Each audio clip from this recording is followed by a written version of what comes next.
Good afternoon, everybody. I hope you all are doing fantastic. It is the week of the AP exam. I know this is the week we've all been waiting for, or dreading, or preparing for, or whatever your case is since August. Okay, it was supposed to be last Friday, May 15th, and then with the changes with the pandemic, it has been pushed back to May 22nd, which is this Friday. So we have been preparing for this day for a long time. Over the past 2 months, we've spent a lot of time looking at what the new test is going to look like, and we'll touch on that a little bit tonight as well.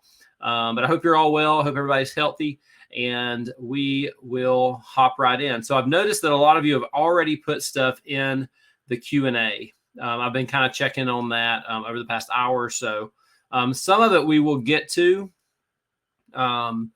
through what I had planned, and some of it I didn't really have planned in the slides, but we will come back to that at the end and go over that. So hang on to that. I know there's some questions about binomials and things like that, and we will touch back over that. And some of the other questions I'll try to incorporate with what I already have planned. Okay, so I will do my best to answer your questions that were already in the Ask a Question box. So just know that that's coming towards the end. I had a little bit of time for Q&A at the end, but y'all are a little bit ahead of me and already had questions, which is fine.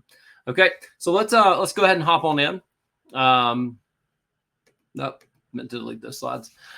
So this is our weekly stream calendar. Things are obviously winding up because AP exams are halfway finished, and at the end of this week, they'll be completely finished.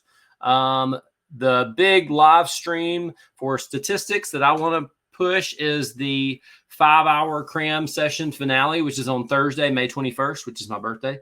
I'll be peeking in a little bit to kind of see what's going on with our other great statistics streamers that we have at Fiveable. So I would definitely hop in on that. A lot of great feedback so far from other subjects. Thank you for the happy birthday wishes there. Kind of a busy week to be a birthday week. But the other Cram session finales, people have came back after their test and said that that was the best 5 hours I've spent, and it prepared me exactly for what I was going to have on the test. So I expect AP statistics to be the same way. I think it would be 5 hours well spent. We are definitely thinking that it's going to be a great option for you guys to take advantage of Thursday before your test. Okay, so check out the Fiveable website, fiveable.me, and make sure that you are good to go. Will there be practice during the Cram or just content? I think it is going to be a little bit of both. I think it's actually going to be more practice. And I do not know why the free replays will not play. Some of the replays may not have been downloaded and uploaded. So we have to download them from Crowdcast and then re-upload them to the Fiveable website. And sometimes that takes a little while. I know a few weeks ago, it took me 2 days to get mine to download. So I would check back tomorrow if it's the stream that was from this afternoon. I think that would be good. Okay, so Josie, you did the 5-hour Cram for bio and APUSH, and it really was helpful. That's awesome. APUSH, I know I saw people in the Slack saying APUSH, the 5-hour Cram was great. And there was another one that I saw that they were like, it literally was perfect. I don't remember which one it was. So yeah, take advantage of that, guys. If you don't already have a Cram pass, I think there's probably an option where you could hop in Thursday for that. I think it would be really helpful for you. I know it's hard because it's already feels like summertime, but take advantage of that. So a great way to find out about those, go to our social media, and you can probably find the links for those. Okay, it's only $5 for the 5-hour finale Cram pass. So so I think once you go to the fiveable.me website, and it's kind of pops up and you can find it there. Okay. All right. Well, went too far. So what we're going to look at today, we're first of all going to focus on the different interpretations that you that you might see and things that you want to look at. So last week I went over the formula sheet and we added annotations to the formula sheet as part of our cheat sheet packet that we would use on our test on Friday. So now what we're going to do is we're going to look back at the important definitions and the important interpretations that you're probably going to be asked to do on the AP Statistics exam. And that way you'll have definitions and things to look for to prepare for that. We'll do a quick free response question. I really don't want to spend too much time on that, especially with the Q&A, because there has been so many questions already. So we will look at that. The link to the 5-hour cram pass. If you go to the Fiveable website, the homepage, and then hop over to subjects and then AP Statistics, it should be one of the upcoming events on there, and you can register for it and probably pay for the $5 there. Okay, so anyways, that is our kind of our agenda for the night, and let's go ahead and hop on in. So unit 1, the first unit that we are going to look at, pretty much guaranteed to be on there. Definitely make sure that you know how to cuss the data and make sure that you include context. If you're not familiar with that acronym of cussing the data, it's center, unusual features, spread, and shape. So that's kind of the 4 things you need. Center, unusual features, spread, and shape. So those are the 4 things you need. And as with AP Stats, you have to have context with all of your answers. Okay, so make sure that you do that. Your center, you know, whatever the units are, say your median is about, whatever. Okay, we got socks too. I've seen socks as well. Spread, outlier, center, and shape, that works as well. I don't know FUDs. That's a new one on me. Yes, socks with an extra C for context. I've seen that one as well too. Whatever you use, cuss, socks, FUDs, whatever acronym you use, make sure you know what it is that you need for your for that describe or compare the distribution. And always, always, always make sure you include context. Okay. I got you. Yeah. Form, unusual features. That makes sense. Okay. Also, so standard deviation, that is a definition or an interpretation that could possibly show up on the AP Stats exam. Remember that the standard deviation is the average amount away from the mean. And of course, in context, you'll see that probably 400 times in this presentation. So remember that standard deviation does not have a direction. It is just a magnitude. So it's like a length. There's no the standard deviation is never going to be negative or positive. You know, it always is, I guess, positive because it is a magnitude. It is that distance away from the mean. And it's the average distance away from the mean. So if all the test scores have a mean of 80 with a standard deviation of 5, then on average, test scores were 5 points away from the average of 80. That would be the interpretation there. Okay, so I have my context. Standard deviation is how far are you away from the middle, essentially. All right, now a z-score. A z-score is a standardized version, kind of like the standard deviation, but a z-score is going to measure how many standard deviations you are away from the mean. And by that, you need to declare direction. So whatever the direction is, you have to say. If it's a positive z-score, you are so many standard deviations above the mean or so many standard deviations away from, if it's negative, you're below the mean. Okay. So that is what z-score is. It's how many, not how many points, it's how many standard deviations that particular data point is away from the mean, either positive direction or negative direction. Okay. Be sure to include direction. If it's positive, be sure to include which direction it's going. Positive would be above the mean, negative would be below the mean. And of course, be sure to include context.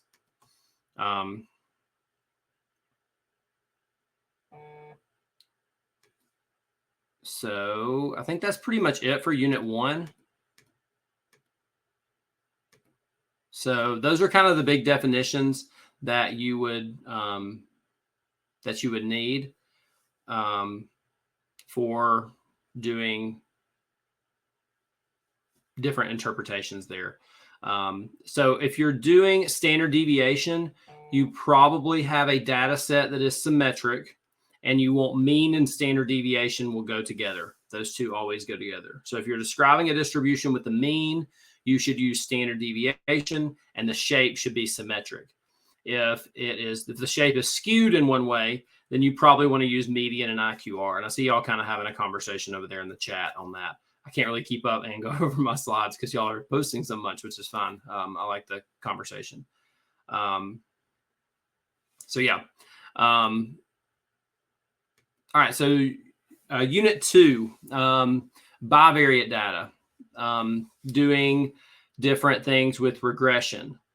I do think the Cram is actually going to be very helpful. I've seen that question a few times. $5 probably not wasted at all. Okay. I would definitely do it. If you're willing to dedicate the 5 hours, I would spend the $5. Okay. So I would definitely do that. Yep. Katie is agreeing. Josie agreed earlier with the 2 classes she had taken, and somebody else took bio, I believe. So yeah, definitely. All right. So this is a computer output that you would have for linear regression. And in the past, we've had to use different things to answer questions. But this year, with Unit 9 being cut out, there are things that you don't really have to worry about if you have a computer output. So the SE coefficient, you don't need the standard error coefficients. You don't need the t-scores, and you don't need the p-values, okay? You're not going to do inference with slopes for regression models. You never use the R-squared adjusted. It's very annoying that they actually even put that on there in the first place, but it's always on the output, and you never use it, okay? So in your computer output, one of your variables is going to say constant. That is always going to be the y-intercept. So that might be something worth taking note of. Regression, constant, y-intercept. And that means that the other one is your slope, okay? So the slope here would be 0.24. The y-intercept would be 0.137. The S is the standard deviation. Okay, so it's kind of like the average residual. It's how far away you would be from the regression line on average, okay? So that is what S stands for. It's the standard deviation of the regression model. Yes. So it's the standard deviation of all the residuals. It's how far, on average, are the residuals away from our line. Remember, we have a line, and we have points all around the line because the line is our prediction. And then the points, if we take the average distance from the points to the line, that's going to be your S value. And then R squared, we'll talk about that more in a minute. That is the kind of tells you how good your model is. In this case, it's pretty good because 0.873 is pretty high.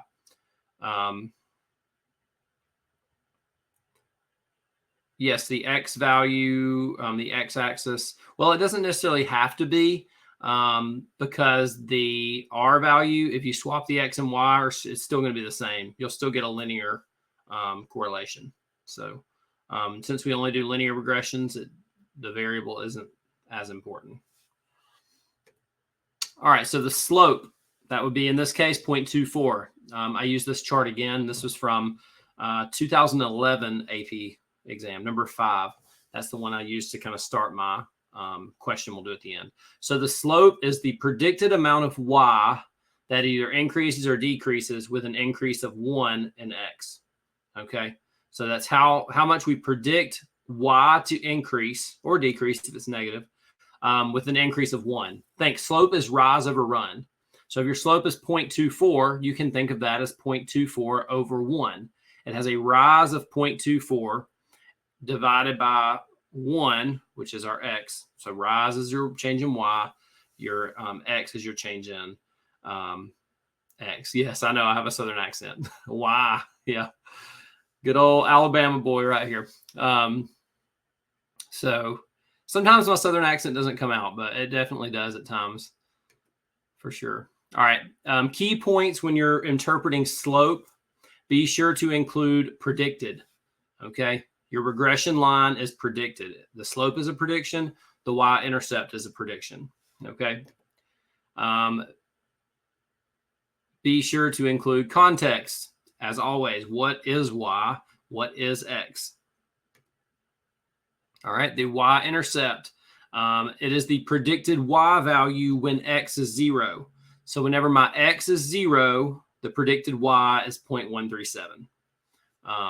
And that would be, again, same thing. Be sure to include that it's the predicted y value, and be sure to include context. We can look at a little bit of probability in just a second, but there are a lot of older videos that have some more specifics on probability that you can find on the Fiveable website. So go back and watch those replays sometime this week. All right, up. This is the R value, I know, or the R squared value. So the R squared is the amount of variation in y that can be explained by its linear relationship with x. Okay, so 87.3% of the variation in y can be explained by its linear relationship with x. Yes, you do not need to know permutations and combinations. I would even pretty much say that the binomial formula, you won't have to calculate it this year. In other years, yes, you would have to calculate it. But this year, I don't think you're going to be asked to calculate a binomial probability, which we'll look at later in the Q&A section, because that did come up quite a bit. All right. So standard deviation, that is the average amount. That's the S value. That's the average amount that our data points are away from our regression line. Always have context. And then if you needed to find R, you take the square root of R squared, and then you take the sine of the slope. So this is always going to be positive. So that means whenever you take the square root, it's always going to be positive. I'll go back to the R squared definition real quick. Oh, I went too far.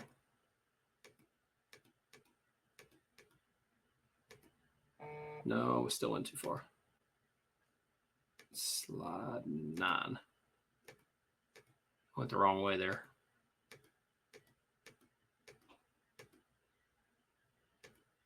All right, so there is the R squared definition.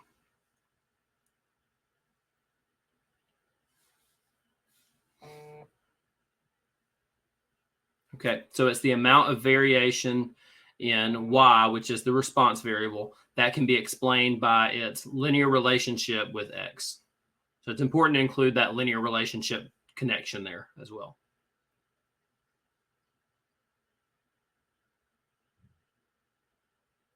Okay.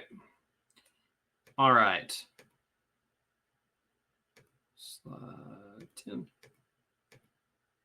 So standard deviation, we kind of touched on that. It's the average of distance away from the regression line. So in other words, it's the average residuals. Be sure to include context on all of these. To find the R, we're going to take the square root of our R squared, and then we take the sine of our slope. So our slope is positive, our R value is going to be positive. Yes, R is the coefficient of correlation. R squared is the coefficient of determination. A little bit different. So R is the correlation coefficient. That tells you how well it's correlated. So if you needed to interpret R, you need to be sure to include the strength, the direction, and linear. We always do linear here, but you just need to include that. So here's kind of the template that you would want to follow. So there is a positive or negative. That is based off of if the R value is positive or negative. Yes, the slides will be available via the replay. So when the replay is up, the slides, you can click a link and get the slides. Okay. So there is a positive or negative. That is the whatever the sine of the slope is, or the sine of the R squared, of the R value is, not the R squared. Strong would be 0.8 or higher. Moderate would be 0.6 to 0.8, and then weak would be like 0 to 0.6. And then it's always linear correlation. We don't do any other type of regression in AP stats between whatever your X is and your Y. Okay, so that's kind of that interpretation. I could see them giving you an R value as one part. Maybe that's the only thing they give you with regression. I don't really know how regression is going to work into things with this year's exam. So that's a possibility there. Okay, so Unit 3. So the interpretation of R is you basically are just looking at how strongly it's correlated to the data.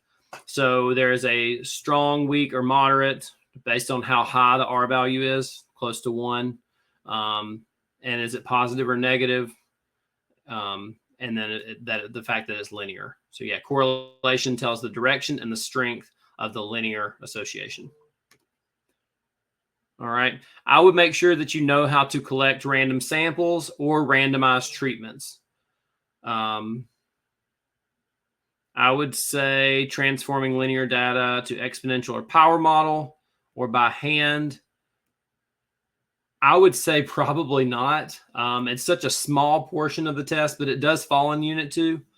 We did a stream on that back in April, beginning of April. You could go back and touch on if you wanted to, but I kind of doubt it. It's just one of those little blips on the radar that I doubt is going to show up or be very prevalent. I wouldn't be too concerned about that at this point.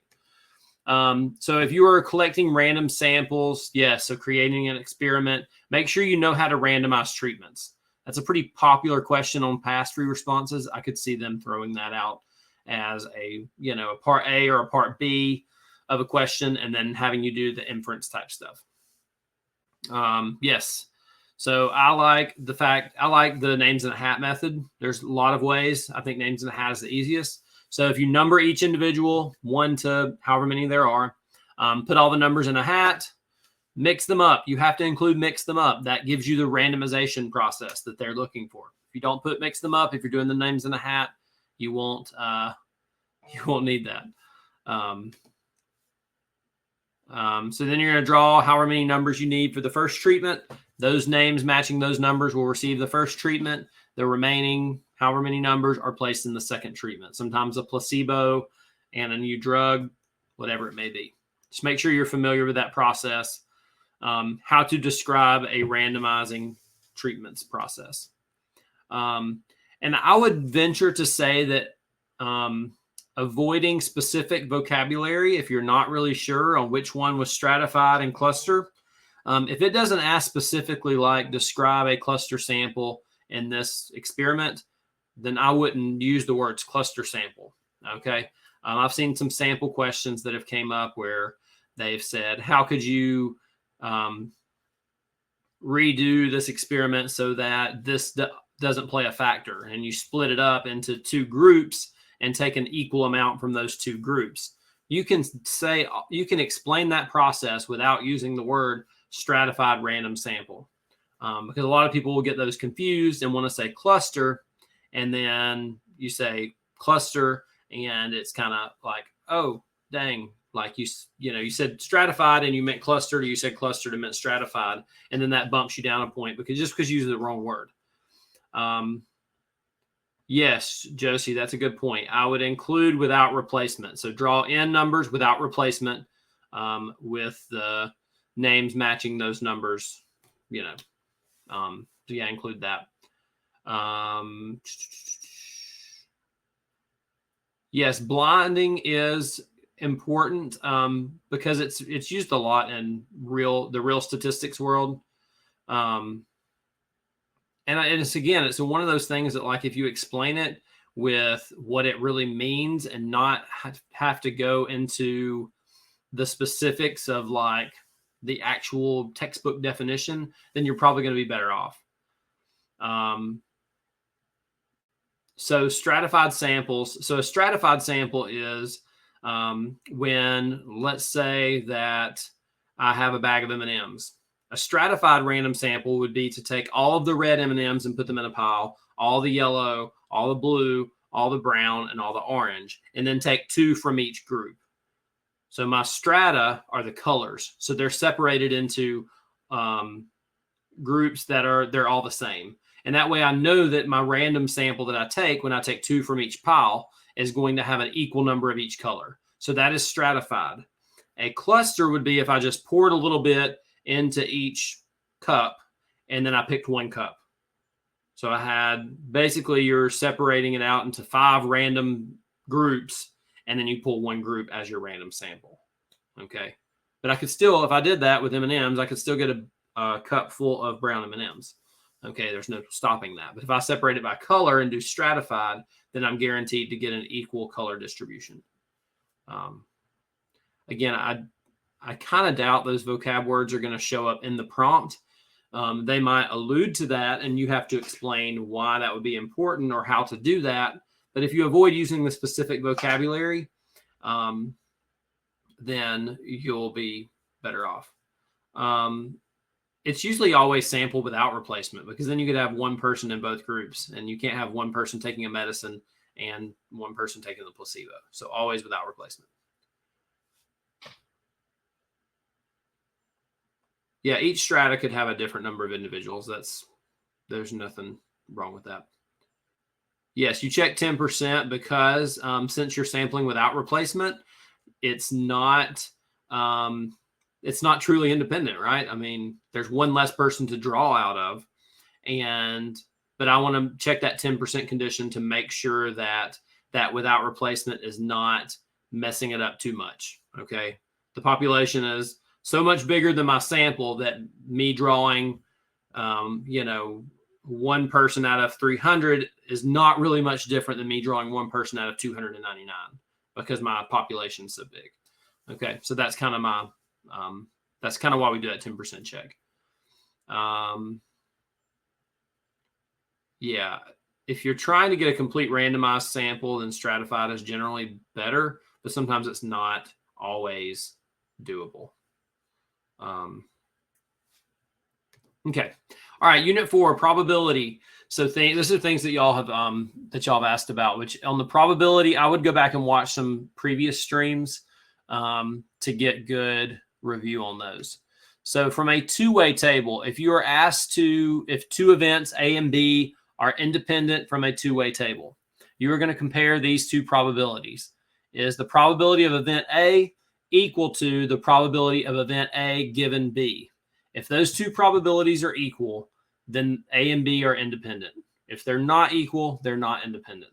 That has showed up on pretty much every sample question I've looked at, or every sample exam from multiple sources. Also, it showed up a ton in past exams on probability. So I would make sure that you know how to interpret that if it asks you if two events are they are independent or not. Out dependent. Threw me for a loop there. Mutually exclusive. Two events that are mutually exclusive means that they have no overlap. That means they don't occur at the same time. Let's see. Can it also be that PA times PB equals PA given B? Yes, mutually exclusive and disjoint are the same thing.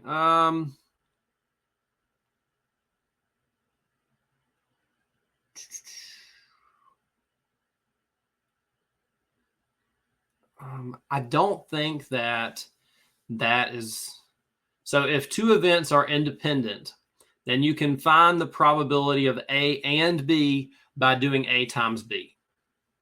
But I don't think that they would be equal to P probability of A given B. To me, it's always easier. I'm trying to process that in my mind without writing stuff down. I really need to write that down.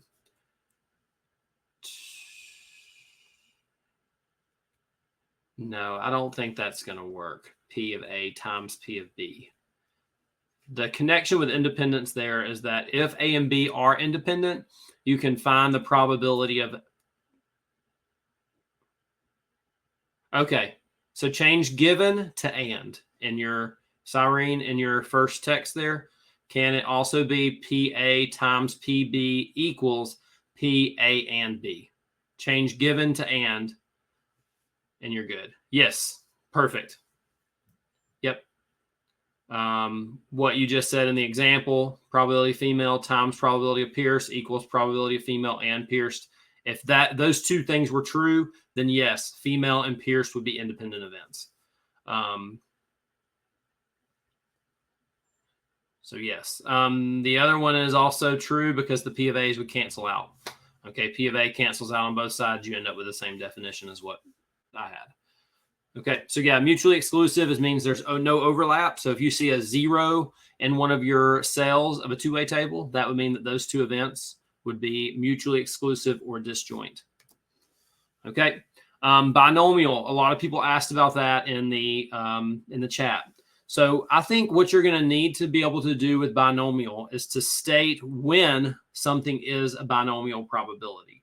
So much of binomial hinges on calculating that with 25 minutes for a question and not everybody having equitable access to a calculator, I don't think that binomial is going to show up in terms of calculating. But they could give you an example and explain why it's binomial. Okay, that's my thoughts on that. So the 4-stage thing of why it would be binomial. So yeah, kind of like the conditions, exactly. So the conditions for a probability to be binomial. So you can break up the word binomial. So does it have a clear success and failure? Okay, is there a clear, flipping a coin is binomial. You have heads and you have not heads, which is tails. Okay.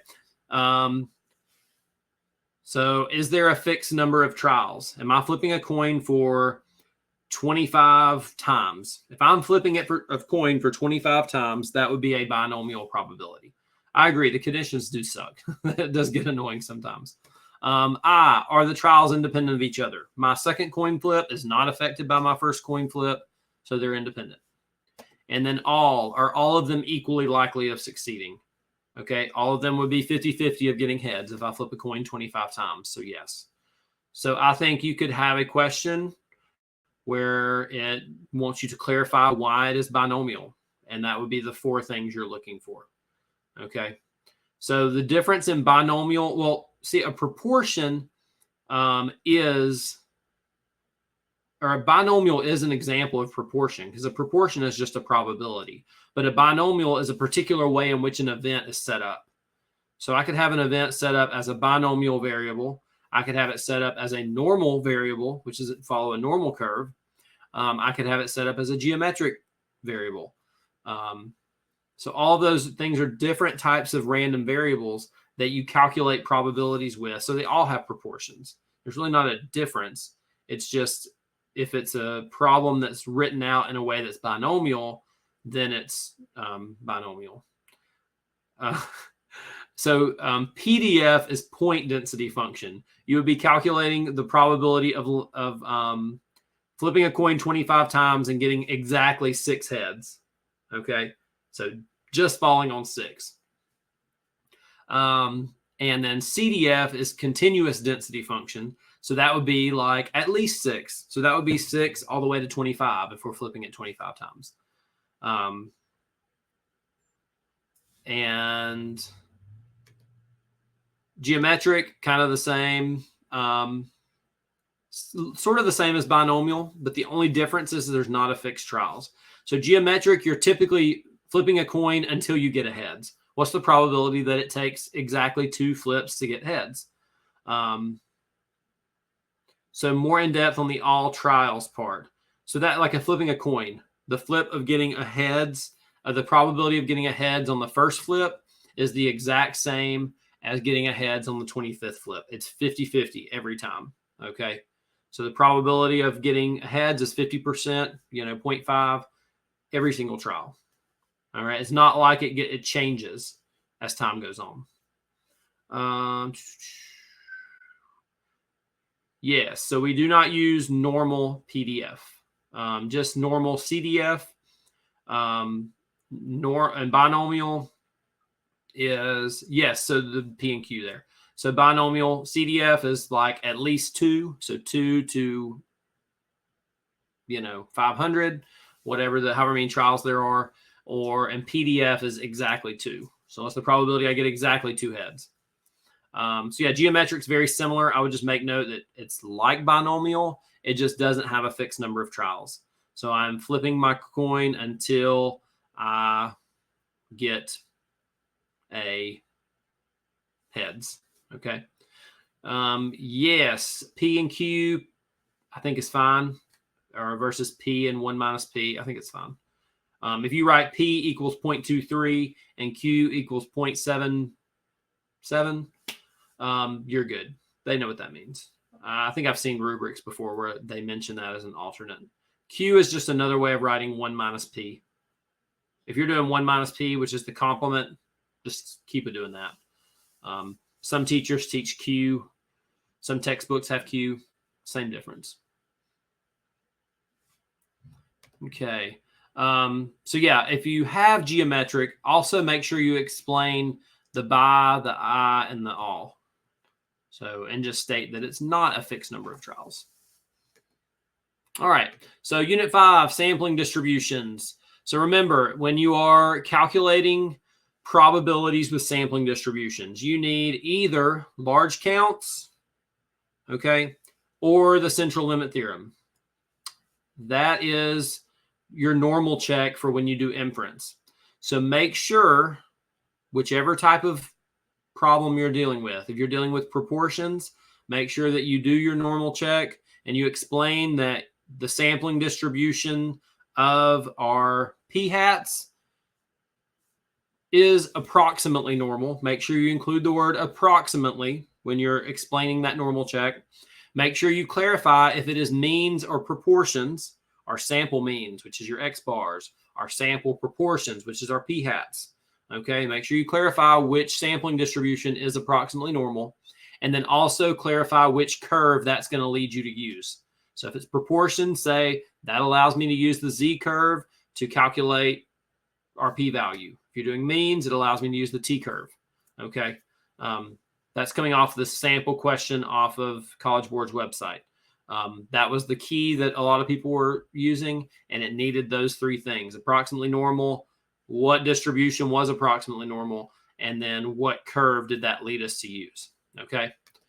We also need independence, which that is the 10% condition. When you're doing inference, you also need the random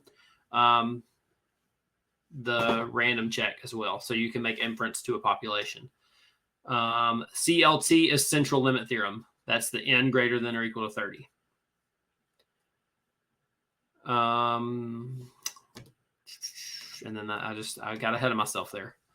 So yeah, so which so when they give you a normal check and say, why is this important? Then those are the three things that I think are really important. You need the sampling distribution of either your x bars, your p-hats, your x bar 1 minus x bar 2 if it's a two sample t-test, your p-hat 1 minus p-hat 2, whichever one is approximately normal, which allows me to use one of these two curves. Okay, if you have all three of those components, you're good to go. You can't just say normal. Like in the past, you could say normal and then write your check out. They want to know, like, well, what does that mean for it being normal? Okay. And then, of course, context, like the sampling distribution of our sample means of, hair length or whatever it is we're doing. All right. So then inference, and that's sampling distribution leads into inference.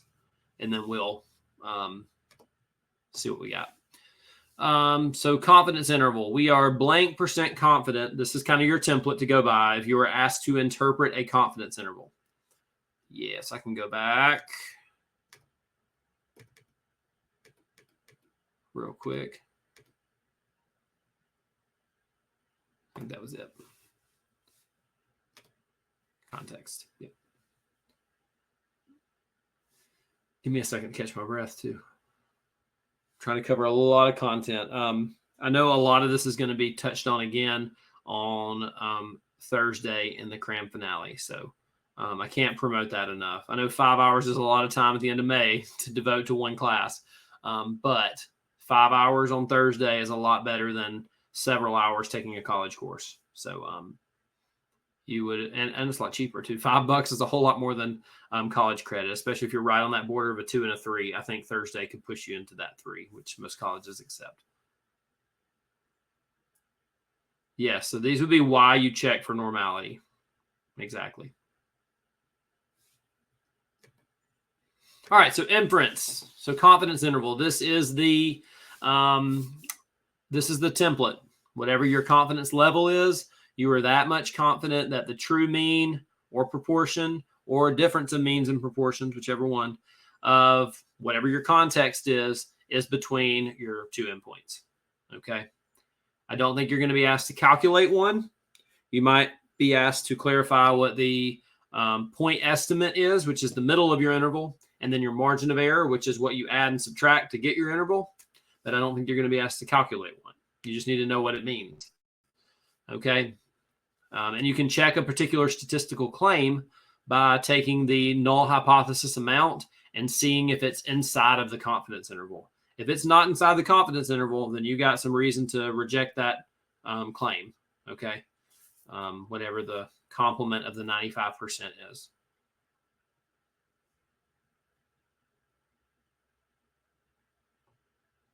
No, the point estimate is the number in the middle of your confidence interval. That's your X bar, your P hat, whatever it is that you were given from your sample. And then the margin of error is what you add and what you subtract to get your 2 endpoints for your confidence interval. Okay, we went over that a little bit more last week. So go back and watch last week's replay. To find the margin of error, you would take the top number and subtract the point estimate. Okay, or you could take the top number and subtract the bottom and then divide by 2. That would do it too. Find the total range and then split it in half. All right, so the confidence level. So if it asks you, what does it mean to be 95% confident? That means that if you repeat that process over and over again of constructing that interval, whatever percentage of them will include the true mean, proportion, difference of means, proportions of whatever your context is. So if I do 100 confidence intervals, 95 of them will contain my true mean or proportion that I'm trying to estimate. Remember, inference is all about estimating the truth. We're taking a sample and we're trying to estimate what the real deal is, the big deal. Okay. So if I have a confidence interval that's 95%, then that means if I did this process 95 times or 100 times, 95 of the intervals that I gained from my samples would contain that true value. So we're pretty sure. No, don't panic. Don't panic. You're here now. You're doing some review ahead of time, so I'm sure you'll be fine.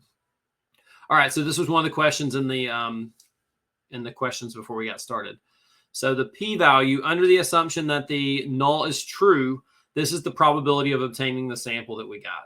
Okay. So if we assume that the true mean is 5, because that's in the null, the probability of getting the mean that we had in our sample is whatever our p-value is. That's why if that's low, we have reason to doubt something. Okay, but you have to include, if you're interpreting a p-value, you have to include that you're assuming that the null is true. Okay, basically the null gives you a normal curve. You place your sample on that normal curve and then find the probability of that or less or that or more.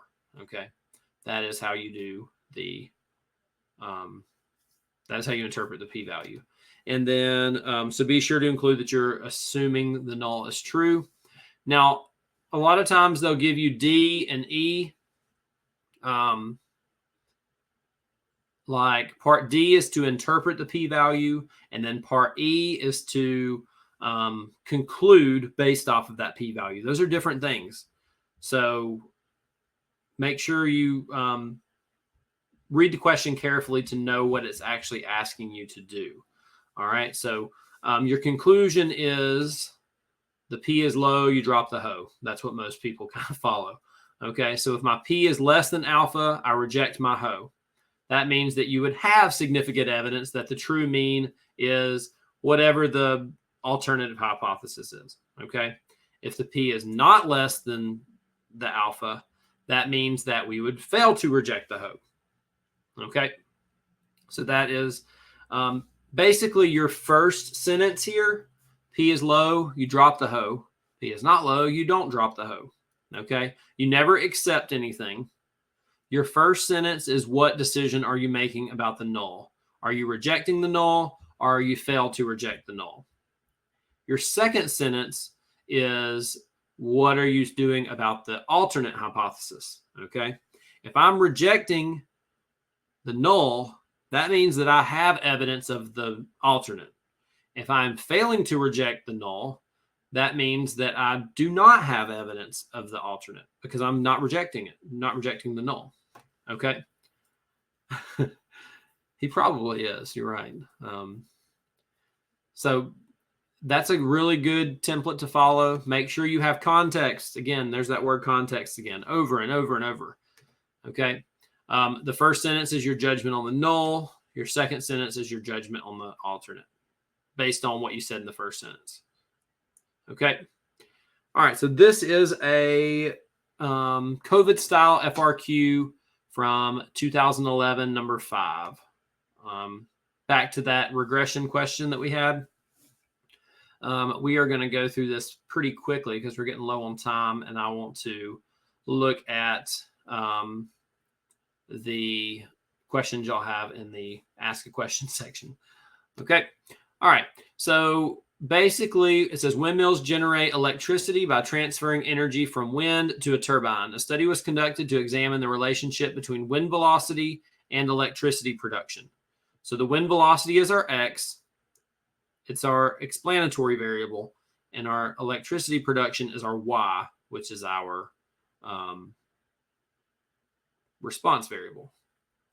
So we have 25 randomly selected days, and this is our computer output, which we already are familiar with. Okay, so first thing that you could be asked maybe to do is identify the explanatory and response variable, which is kind of what I did in reading the question there. Okay, so explanatory is the wind velocity in miles per hour. The response is the electricity produced. I would not assume the first variable that's stated to be the X. The one that's in your computer output is your X, but not in the problem. It could be worded differently. Okay. Same thing. Part B, identify and interpret the slope. So remember, constant is always your y-intercept. So slope is going to be 0.24. And that means that the predicted increase in electricity production is 0.24 amperes for every 1 mile per hour increase in wind velocity. So some key things here. The predicted increase in Y, electricity production, okay, for, go away. That's one thing I hate about Google Slides is I can't make that thing go away. Try to stretch it to make it change, but it's not really working. All right. So think about it, rise over run. So your rise is 0.24. That's your predicted change in Y. Key point there, predicted. And the X is going to be 1, okay, for every 1 increase in wind velocity, which is your X. Okay, it's just rise over run. It's the predicted rise over the run of 1. All right. What proportion in variation in electricity production is explained by its relationship with wind velocity? That sounds a lot like the R-squared definition, okay, which is what it is. This question had that exact format, okay. They stated the definition for R-squared, and you just had to know that. It was kind of like a multiple choice question. So 87.3% of the proportion in a variation in electricity production is explained by its linear relationship with wind velocity. Since the R value, so that would find that by taking the square root of 0.873. Since the R value is 0.934, we have a strong, it's positive because the slope is positive from the last question, and it's linear correlation between my X and my Y, wind velocity and electricity production. I have the 4 components for interpreting are strong, positive, linear correlation, and then the context of X and Y. I would say yes, because it does say, is this a good correlation? Okay. You probably could kind of make that judgment by saying that R squared is also pretty high. You do not need to know sampling distributions for linear regression. That is Unit 9, not on this year's test. Okay. So I'm just trying to think of things that we could do for that. Oh, didn't mean to go that far. So it says, to better judge whether windmills were producing enough electricity, researchers took 2 different windmill fields in Texas and Oregon to see which state seems to produce a higher proportion of windmills that are producing at least 100 amperes daily. Researchers measured 250 windmills from each field to see if both locations produce electricity that is not equal to one another. State the test to be used here and the appropriate hypotheses. Okay, so I have 2 samples, and this is a proportion because I'm looking at what proportion produces at least 100 amperes. Okay, and we're looking at the difference in those, the difference in the proportion of windmills in Texas and windmills in Oregon. And since it is proportions, we're going to do a 2-prop Z test. So that's my test. And then my first hypothesis, your HO is always equal. Either P whatever equals something, or equals 0, or equals 5, or, well, if it's P, it would be 0.5. Okay, some sort of proportion. In this case, it's 2 populations. So it's P sub T equals P sub 0 or sub O for Oregon and Texas. My HA is that they're not equal. And that was pretty clear right here.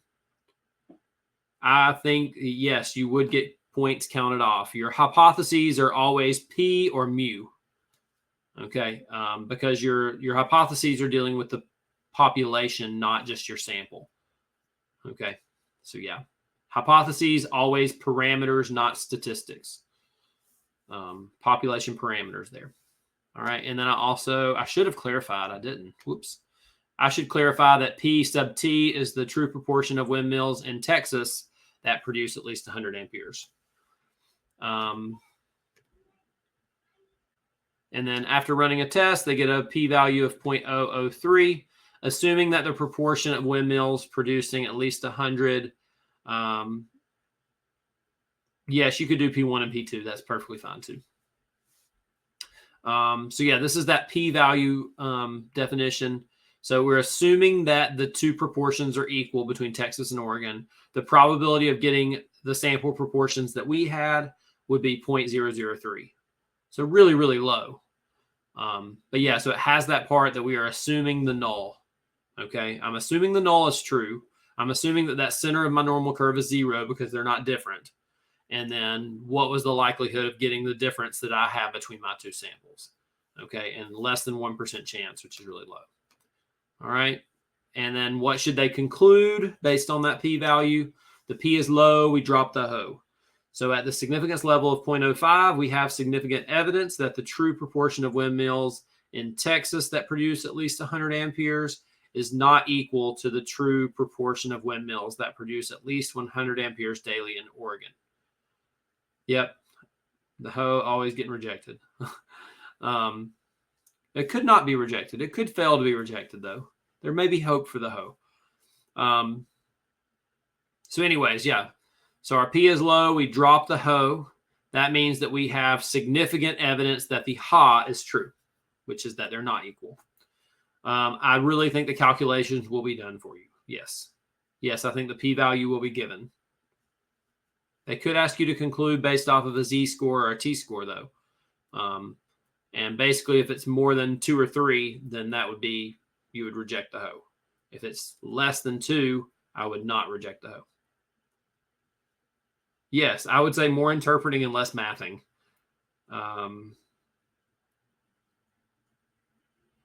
Yeah, I guess they could ask you to read the p-value off of a sampling distribution.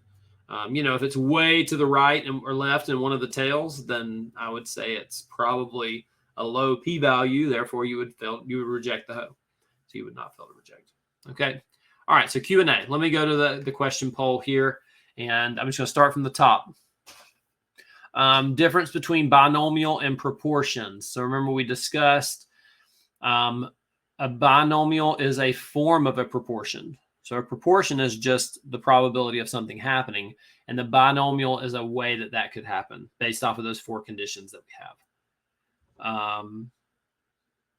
So we kind of talked about binomial distributions a little bit. And the complements, that's that P and Q, or P and then 1 minus P. If you do, I would do P and 1 minus P, but Q is not wrong. So today's bio exam was A through J. Josie, was that 2 questions or was that just 1? Did y'all have 1 question or 2? I don't know the AP bio. 1. So you had 1 question, parts A through J.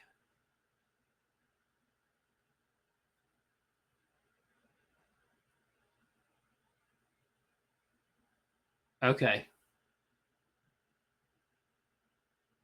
I'm going with my thought is what Steph just said. I think that there's going to be 6 questions on question. This is just my speculation. I think there's going to be 6 questions on question 1 and 5 questions on question 2, 5 parts. That would be 11 parts total, and that would make the first question weighted 55%, which is what they stated, and the second question weighted 45% out of 11 parts. 6 out of 11, 5 out of 11. That's my thought. But that's pure speculation. It could be A through J, and I could be completely wrong. It may be A through J, but then B and C, like on the probability questions, those might work as 1 question. Sometimes in stats, they'll do B and then B sub I and B sub 2I. And really, those are 2 separate questions, but they work together. They may just do those instead of B sub I and B sub 2I. They may just be B and C, and then it might go to more parts. So I could see that happening. AP, Human Geography, 5 parts. So yeah, I really don't know. There's a lot of speculation. I think 6 and 5 is pretty common. I think I've seen a lot that lines up with a lot of things that College Board has been putting out on their practice tests. So that's my thought. You might have binomial or geometric. So yeah, 50% or higher, you should pass if you make 50%. Okay, no I and 2I. I would say that if it does go to J, that like B and C are working together towards 1 point of the 11 points. But I think it's going to be graded out of 11 points. It just matches everything really nicely. Binomial and geometric, I would say probably yes, maybe. I don't know. But if it is, it's not going to be calculating. It's going to be just how do you know it's binomial? How do you know it's geometric? That sort of thing. All right, those were my predictions that I just gave you. 6 and 5, 11 points total. If you get 5 out of 11, I think you're passing. I would shoot for 5 out of 11. I think you're safe. That's a good question about binomial more than geometric. I really don't know. So the difference in setting up 1 prop interval test or 2 prop interval test. If you're doing 1 prop, you only have to do the NP greater than or equal to 10, the large counts condition, 1 time. You have to do it twice if it's 2 proportions. A 1 prop intervaler test is if you're looking at 1 population and seeing if the claim given is true or false. If it's 2 prop, you're looking at 2 proportions or 2 populations and you're seeing if they're equal. And yep, you have check independence twice if it's 2 prop. Law of large numbers versus CLT. I always think of the law of large numbers as the more you do something, the closer you get to the true outcome. So if I have a sample size that's 4,000, I'm going to be really close to the population. Yes, that's a really good point. For independence, you do pooled, which is a really complicated check, and I don't think they're going to ask you to calculate that this year. The formula is pretty nasty because you have to come up with your piece PC and then use that. That's a good point. Difference between R and R squared. I think we discussed that earlier on.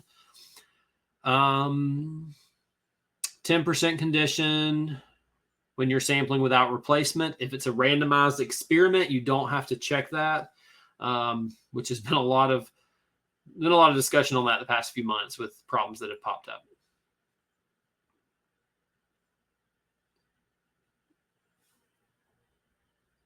Yes, if your original sample is bimodal, then if your N is large enough, so if your original population, yeah, you're right. If your population is bimodal, and then you take a sampling distribution of something more than 30, then it would be approximately normal. Yes, that is true. We did the p-values in context. Assuming the null is true, that's the big one there. Yes, that's given by a central limit theorem. Law of large numbers doesn't really apply in AP stats that much, although it is a really interesting concept. I mean, it does, but you don't like prove something with it. Oh, percentiles. All right, so P is when you're dealing with a proportion. P hat is when you're dealing with a sample. So your hypotheses will always have P. Your samples will always have P hat. And then Y and Y hat is actually something different. Y hat is when you're doing regression. You have to use Y hat because it's a prediction. The hat means that it's a predicted value of Y. We don't know what the actual response variable is. We can just predict that. Assumptions versus conditions, not really sure. I think those really are the same thing if I'm reading that correctly. Y standard deviation divided by n minus 1 and not n. That is beyond the scope of this course. That's probably some fancy calculus that gets you it there, and that's we could be here all night debating that. Changing units doesn't change R, flipping X and Y. So what changes are if you completely, outliers, if you completely throw the data points in somewhere random. But X and Y is still going to follow that, that random thing. So the Cram chart, I think they're still working on that. For each unit, the Cram chart, I think that should be out before Thursday, hopefully. So it should be coming up. Conditions, we went over that. Stratified and cluster. So again, I think the M&M stratified, I split them up by color and take one from each color. Cluster, I pour a little bit into 5 different cups and take 1 cup. Stratified is a form of blocking. I'm blocking the bias of color by using that. Okay. All right. I think, is that it? Percentile and the calculator. I was going to come back to that, Steph. So the percentile is, yes, if you were calculating a percentile, it would be inverse norm. Okay. So inverse norm, you would do your mean, your standard deviation, and your area to the left. So percentile is the area to the equal to and to the left of that particular value.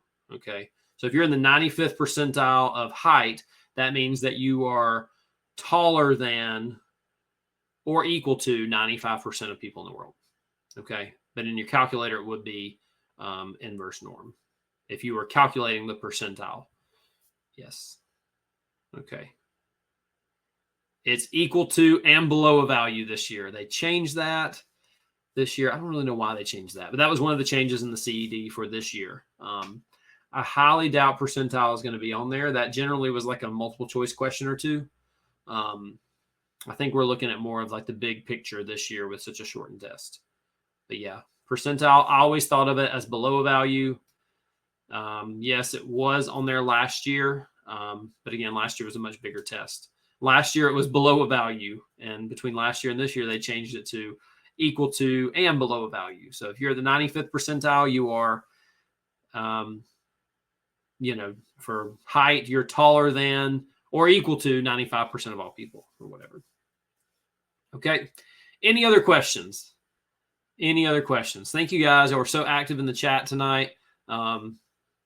Hope I didn't get too distracted trying to answer questions and go over the stuff I had set out, but I'll hang out for a minute or so. If you have a question or something, I'll be glad to help you out. How do you know if a game is fair? If the person is really enticing you to play the game, against them, it's probably not fair. That's game theory. That's also beyond the scope of this course. Go watch A Beautiful Mind. If it's free, then it's fair. Maybe. So yeah. So with a probability distribution, if it's fair, then you would have an equal chance of winning as you would losing. There's no bias for one player or the other player. Again, beyond the scope of this course. Go watch A Beautiful Mind. All right. Anything else? Any other questions? Good luck to everybody. I have enjoyed being here for the past 8 or 9 weeks with you guys. I'm sure that you all are going to do fantastic. Join us Thursday on the Cram Pass finale. I'm not sure what time it's at, but it will be the best $5 and the best 5 hours you've ever spent in preparing for AP Stats. And you guys go and stat it up on Friday, not Saturday. So I can't say Saturday. I can just say Friday. Go and stat it up and knock it out of the park. Thanks, you guys. Y'all have a fantastic evening and week.